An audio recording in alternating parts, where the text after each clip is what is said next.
وبارك على إبراهيم وعلى آل إبراهيم إنك حميد مجيد.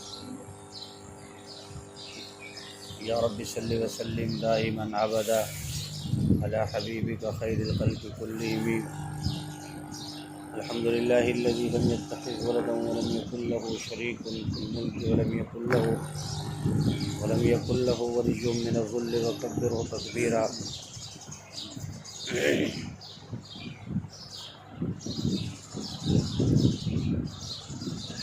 حضور اقدس صلی اللہ علیہ وسلم نے ارشاد فرمایا، کسی سچے مسلمان کے شیان شان نہیں کہ وہ دوسروں پر لعنت کرتے پھرے.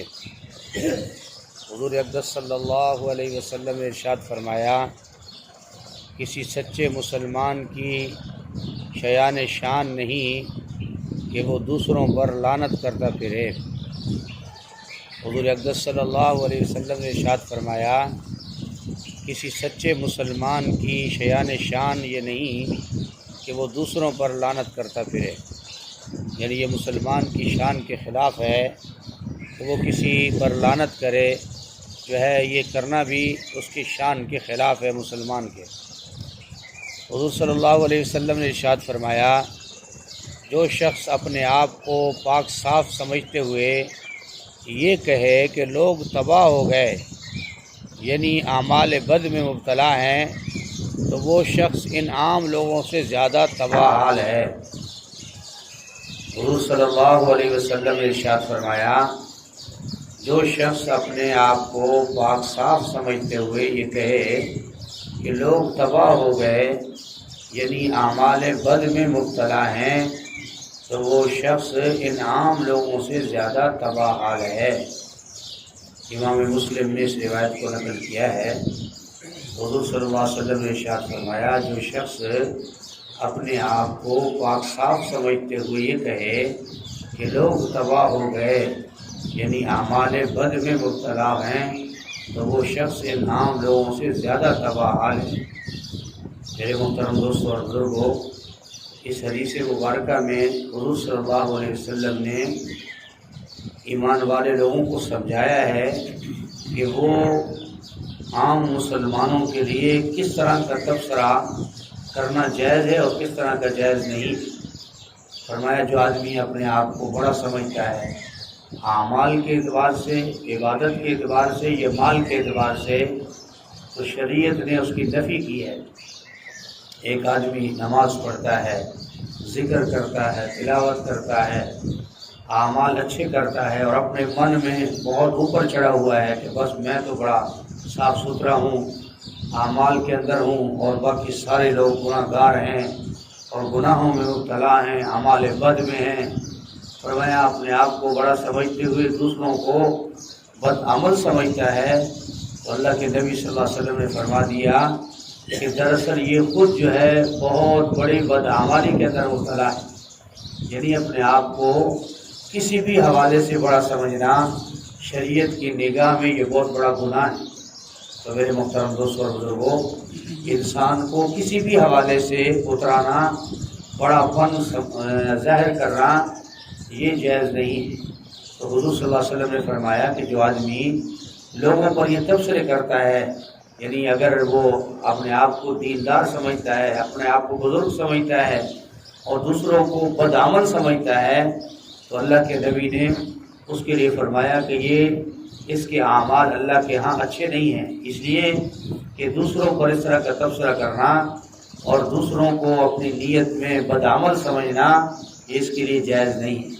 تو فرمایا، انسان جو عمل بھی کرے اللہ کی رضا کے لیے کرے. دوسروں پر تبصرہ کرنا اس کے وس کی بات نہیں ہے کہ دوسروں پر تبصرہ کرتے پھرے اور دوسروں کے لیے فتوے جاری کرتا کرے کہ فلاں تو ایسا ہے، فلاں تو ایسا ہے، فلاں تو ایسا ہے. بھائی، ہم اپنے آپ کی خیر منائیں، دوسروں کے تبصرے کو چھوڑیں کہ ہم نے کل خود اپنا حساب اللہ کو دینا ہے. اللہ جل شانہ کی بارگاہ میں ہر نفس نے اپنا محاسبہ، اور جو ہے ہر نفس کو اس کا اپنا محاسبہ ہوگا، اور ہر نفس کو اس سے جو ہے سوال کرنا ہے اللہ نے، اور پوچھنا ہے کہ تم کسی کے بارے میں کس طرح کے تبصرے کرنا تمہارے لیے جائز تھا یا ناجائز تھا. اس لیے اللہ کے نبی صلی اللہ علیہ وسلم نے ارشاد فرمایا کہ جو شخص اپنے آپ کو پاک صاف سمجھتے ہوئے یہ کہے کہ لوگ یعنی اعمال بد میں مبتلا ہیں، وہ شخص ان عام لوگوں سے زیادہ تباہ حال ہے۔ اسے اپنے نفس کی اصلاح کرنی چاہیے، اپنی زبان کو سوچ سمجھ کر استعمال کرنا چاہیے، اور لوگوں پر تبصرے کا اس کو کوئی حق حاصل نہیں ہے۔ حضور صلی اللہ علیہ وسلم نے ارشاد فرمایا قیامت کے روز بدترین شخص، قیامت کے روز بدترین شخص وہ دو رخا آدمی ہوگا جو ان کے پاس ایک روپ میں آئے اور ان کے پاس دوسرے روپ میں جائے۔ حضور صلی اللہ علیہ وسلم نے ارشاد فرمایا قیامت کے روز بدترین شخص وہ دو رخا شخص ہوگا جو ان کے پاس ایک روپ میں آئے اور ان کے پاس دوسرے روپ میں آئے۔ بعض لوگوں کا ایک مزاج ہوتا ہے کہ بات میں مبالغہ کرنا، ادھر گیا تو دوسری بات کی، ادھر گیا تو دوسری بات کی۔ فرمایا قیامت کے دن یہ شخص بدترین ہوگا، سخت خسارہ اٹھانے والا ہوگا۔ مسلمان کو ظاہر اور باطن میں ایک ہونا چاہیے، بات میں مبالغہ نہیں کرنا چاہیے، جتنی سنے کوشش کرے اس سے بھی کم کر کے کسی کو بتائے۔ ایسا نہ ہو کہ لگائی بجھائی کے لیے میاں بیوی میں لڑائی کروا دی، بھائیوں میں لڑائی کروا دی، ادھر سے ادھر بات کی۔ باتوں کی گندی عادت ہوتی ہے، مزاج ہوتا ہے، ادھر کھڑا ہوا تو اس کے کانوں میں کوئی نہ کوئی بات ڈال دی، ادھر ڈال دی، ادھر ڈال دی، تو شریعت میں یہ حرام ہے، شریعت میں یہ گناہ ہے۔ تو فرمایا دو رخا آدمی قیامت کے دن سخت ترین پریشان ہوگا اور سخت ترین اس کا محاسبہ ہوگا، اور مسلمانوں کے مابین ایسی حرکت کرنے والا بڑا سخت ترین مواخذے کے اندر ہوگا۔ حضور صلی اللہ علیہ وسلم نے ارشاد فرمایا کہ قیامت کے روز بدترین وہ شخص ہوگا جو دو رخا ہوگا، اور اس نے دو رخ اختیار کیے ہوں گے، ادھر اور بات کرتا ہے ادھر دوسری بات کرے گا، تو فرمایا اس کے لیے سخت ترین وعید ہے۔ تو میرے محترم دوستوں اور بزرگوں، حضور صلی اللہ علیہ وسلم نے اپنی امت کی تربیت فرمائی، بولنے میں بھی، کھانے پینے میں بھی، اٹھنے بیٹھنے میں بھی، معاشرت میں بھی، ماحول میں بھی۔ اللہ کے نبی ایسے بتا رہے ہیں جیسے کوئی انگلی پکڑ کے بتا رہا ہو، ایسا کرنا ہے، ایسا نہیں کرنا۔ اس لیے فرمایا انسان کو بولنے میں، طرز زندگی میں خیال کرنا چاہیے۔ تو فرمایا دو رخا نہیں ہونا چاہیے، بلکہ کوشش صلح کی کرے، کوشش اچھائی کی کرے، کوشش بھلائی کی کرے، خیر کو پہنچانے کی کرے، شر سے اپنے آپ کو بچا کے رکھے، اپنے آپ کو بھی بچائے، دوسروں کو بھی بچائے، اپنی نیت میں بھی ہمیشہ فرمایا خیر رکھے، شر سے اپنے آپ کو محفوظ کرے۔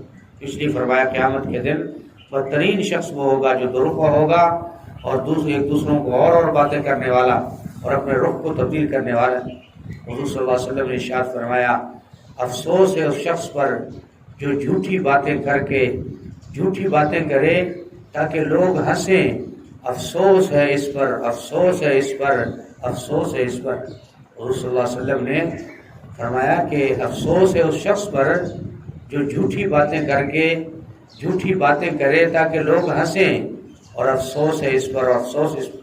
آج کل جو مزاحیہ لوگ ہیں اور ہم بڑا شوق سے اس کو سنتے ہیں، کوئی فرمایا کہ مزاح کے لیے کوئی جھوٹ بولتا ہے، کوئی کرتا ہے، سارا سوشل میڈیا اس پر لگا پڑا ہے، اور بڑے ذوق شوق سے ہم سنتے ہیں، پیسے بھی دیتے ہیں، ایم پی بھی ضائع کرتے ہیں، اور بڑا شوق ہوتا ہے۔ تو فرمایا کہ جو آدمی فرمایا اللہ کے نبی نے فرمایا اس پر افسوس ہے کہ جو جھوٹی باتیں اس لیے کرے کہ لوگ ہنسیں، تو اللہ کے نبی نے 3 دفعہ فرمایا کہ اس پر افسوس ہے، اس پر افسوس ہے، اس پر افسوس۔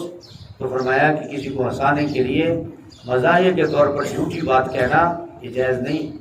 حضور صلی اللہ علیہ وسلم کے پاس ایک خاتون آئی، بوڑھی تھی، تو آپ صلی اللہ علیہ وسلم نے فرمایا کہ کوئی بوڑھی عورت جنت میں نہیں جائے گی۔ اللہ کے نبی نے جب یہ بات کہی تو وہ بڑی پریشان ہو گئی، رونے لگی۔ تو آپ صلی اللہ علیہ وسلم نے فرمایا اللہ جس کو بھی جنت میں بھیجے گا جوان کر کے بھیجے گا، کسی کو بوڑھے کو جنت میں نہیں بھیجے گا۔ تو جوان ہو کر جب جنت میں جائیں گے تو اللہ کے نبی صلی اللہ علیہ وسلم اگر کسی سے اس طرح کے مزاحیہ فرماتے تو وہ بھی سچ کی بات کرتے تاکہ جو ہے صحیح بات تک پہنچے۔ اللہ پاک ہم سب کی حفاظت فرمائے۔